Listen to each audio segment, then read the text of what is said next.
Historical diaries के तमाम मोअज़्ज़िज़ नाज़रीन, मैं हूं रिजवान मलिक और आप सब देखने और सुनने वालों को अस्सलाम वालेकुम। प्यारे दोस्तों, आज की इस वीडियो में हम करबला के मैदान का ऐसा वाक़या बयान करने वाले हैं जो कि शायद आपने पहले कभी नहीं सुना होगा। ये वाक़या सुनकर आपके आंसू निकल आएंगे। आज की इस वीडियो में हम बात करेंगे हजरत इमाम हुसैन रज़ी अल्लाह तआला अन्हु के घोड़े के बारे में। हजरत इमाम हुसैन रज़ी अल्लाह तआला अन्हु के घोड़े का नाम क्या था, आप रज़ी अल्लाह तआला अन्हु के पास ये घोड़ा कहां से आया और इस घोड़े की क्या खासियत थी। इस वीडियो में हम आपको हजरत इमाम हुसैन रज़ी अल्लाह तआला अन्हु के घोड़े के मुतल्लिक तफसील से बताएंगे और साथ ही साथ करबला के मैदान में इस घोड़े की वफादारी का एक ऐसा वाक़या सुनाएंगे जिसे सुनकर आपकी रूह तड़प जाएगी। नाज़रीन गिरामी, हजरत इमाम हुसैन रज़ी अल्लाह तआला अन्हु के घोड़े का नाम जुलजनाह था। जुलजनाह ईरान के बादशाह ने नबी करीम सल्लल्लाहु अलैहि वसल्लम को तोहफे में दिया था। आप नबी पाक सल्लल्लाहु अलैहि वसल्लम का ये मशहूर मोजज़ा है कि आप जिस घोड़े पर एक मर्तबा बैठ जाया करते थे तो उस घोड़े की उम्र बढ़ जाया करती थी, फिर वो घोड़ा कभी बूढ़ा नहीं होता था। इसलिए ये घोड़ा यानी जुलजनाह इतना अरसा गुजर जाने के बावजूद भी करबला के मैदान में सेहतमंद और चाको चौबंद था। हजरत इमाम हुसैन रज़ी अल्लाह तआला अन्हु के इस घोड़े की रफ्तार और इसकी खूबसूरती की वजह से इस घोड़े का नाम जुलजनाह रखा गया था। जब भी ये घोड़ा जंग के मैदान में दुश्मन पर हमला आवर होता तो ऐसा लगता ये घोड़ा भाग नहीं रहा बल्कि हवा में उड़ रहा है। इसलिए इसे जुलजनाह यानी दो परों वाला घोड़ा कहा जाता। हजरत इमाम हुसैन रज़ी अल्लाह तआला अन्हु को बचपन से ही इस घोड़े से बहुत लगाव था। एक मरतबा हजरत इमाम हुसैन रज़ी अल्लाह तआला अन्हु अपने नाना नबी पाक सल्लल्लाहु अलैहि वसल्लम के पास गए। उस वक्त आप नबी करीम सल्लल्लाहु अलैहि वसल्लम उस घोड़े के पास मौजूद थे और साथ में कुछ सहाबा कराम भी मौजूद थे। हजूर नबी करीम सल्लल्लाहु अलैहि वसल्लम ने अपने लाडले नवासे हजरत इमाम हुसैन रज़ी अल्लाह तआला अन्हु को देखा तो बहुत खुश हुए और पूछा, बेटा क्या तुम इस घोड़े पर सवारी करना चाहोगे? तो ये सुनकर हजरत इमाम हुसैन रज़ी अल्लाह तआला अन्हु ने हाँ में जवाब दिया। आप रज़ी अल्लाह तआला अन्हु की ये बात उस घोड़े जुलजनाह ने भी सुन ली तो वो फौरन हजरत इमाम हुसैन रज़ी अल्लाह तआला अन्हु के कदमों के पास आकर बैठ गया ताकि आप उस पर आसानी से सवार हो सके। उसके बाद आप रज़ी अल्लाह तआला अन्हु ने उस घोड़े पर बैठकर उसकी सवारी की। ये सारा मंजर देखकर नबी पाक सल्लल्लाहु अलैहि वसल्लम की आंखों में आंसू आ गए और फरमाने लगे, बेटा ये वही घोड़ा है जो आशूरा के दिन तुम्हारी मदद करेगा। फिर आप नबी पाक सल्लल्लाहु अलैहि वसल्लम ने वो घोड़ा हजरत इमाम हुसैन रज़ी अल्लाह तआला अन्हु के हवाले कर दिया।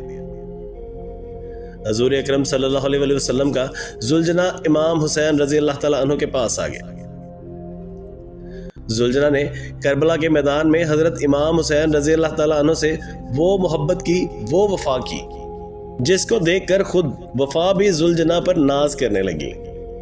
दोस्तों, हजरत इमाम हुसैन रज़ी अल्लाह तआला अन्हु के घोड़े जुलजनाह के बारे में ये बात मशहूर है कि जब यजीदियों ने हजरत इमाम हुसैन रज़ी अल्लाह तआला अन्हु का पानी बंद कर दिया, जुलजनाह को करबला के मैदान में काफी बार पानी पीने का मौका मिला लेकिन जुलजनाह ने पानी नहीं पिया।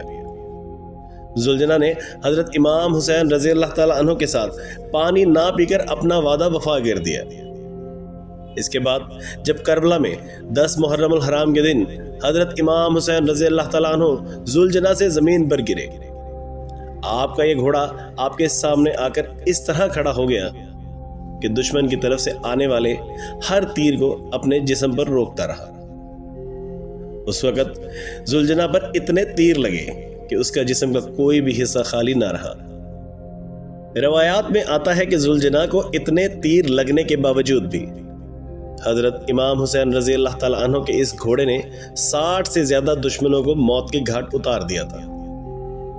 उसके बाद जब जालिमों ने हजरत इमाम हुसैन रज़ी अल्लाह तआला अन्हु और उनके सारे साथियों को शहीद कर दिया तो हजरत इमाम हुसैन रज़ी अल्लाह तआला अन्हु का ये घोड़ा यानी जुलजनाह अहले बैत की लाशों के गिर्द चक्कर लगाने लगा پھر زلجنا حضرت امام حسین رضی اللہ تعالیٰ عنہ کے جسم کے پاس آ کر رک گیا اور اپنی پیشانی کو حضرت امام حسین رضی اللہ تعالیٰ عنہ کے خون سے تر کر لیا۔ پھر اپنے پاؤں کو زمین پر اس طرح زور سے مارا کہ جس سے اتنی زوردار آواز پیدا ہوئی کہ پورے میدان میں سناٹا چھا گیا کہ دیکھ کر دشمنوں کے بھی پسینے چھوٹ گئے۔ عمر بن سعد کی نظر جب اس گھوڑے پر پڑی تو کہنے لگا اس گھوڑے کو میرے پاس لایا جائے۔ یہ گھوڑا اللہ کے رسول صلی اللہ علیہ وسلم کے گھوڑوں میں سے ایک بہترین گھوڑا ہے۔ عمر بن سعد کے کہنے پر لوگ اس کو پکڑنے کے لیے دوڑے۔ جیسے ہی وہ لوگ زلجنا کے قریب پہنچے تو زلجنا نے اس زور سے ایسے پاؤں زمین پر مارا کہ ان کو واپس وہاں سے بھاگنے پر مجبور کر دیا۔ یہ دیکھ کر عمر بن سعد چلایا کہ اس کو اس کے حال پر چھوڑ دو، دیکھتے ہیں یہ کیا کرتا ہے۔ پھر یہ گھوڑا حضرت امام حسین رضی اللہ تعالیٰ عنہ کے جسم اطہر کے پاس آ کر اس طرح سے بلبلا کر دوڑنے لگا جیسے کوئی انسان کسی جوان کی موت پر روتا ہے۔ اللہ اکبر۔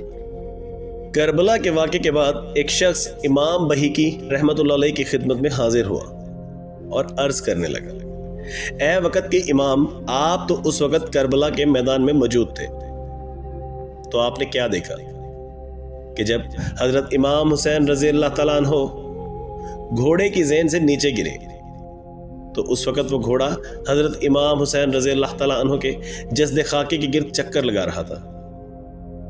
تو اس کے بعد زلجنا کا کیا ہوا؟ آپ رحمت اللہ علیہ نے جواب دیا کہ پھر وہ دشمنوں کا لشکر حضرت امام حسین رضی اللہ تعالیٰ عنہ کے اس گھوڑے کو حاصل کرنا چاہتا تھا، کیونکہ وہ گھوڑا نبی کریم صلی اللہ علیہ وسلم کے بہترین گھوڑوں میں سے ایک تھا۔ گھوڑے نے اپنے آپ کو نہر فرات کے حوالے کر دیا۔ کہنے لگا جب میرا سوار ہی زندہ نہیں رہا تو میں کیا کروں گا؟ یہ کہہ کر وہ گھوڑا نہر فرات میں ڈوب گیا۔ اس طرح حضرت امام حسین رضی اللہ تعالیٰ عنہ کی دردناک شہادت کے بعد ان کا گھوڑا بھی اس دنیا سے چلا گیا۔ ناظرین گرامی، یہ تھی ہماری آج کی ویڈیو اچھی لگے تو ہماری ویڈیو کو شیئر لازمی کیجیے گا اور ہمارے چینل ہسٹوریکل ڈائریز کو سبسکرائب کرنا مت بھولیے گا۔ اس کے ساتھ ہی اگلی ویڈیو تک کے لیے ہمیں اجازت دیجیے۔ اللہ نگہبان۔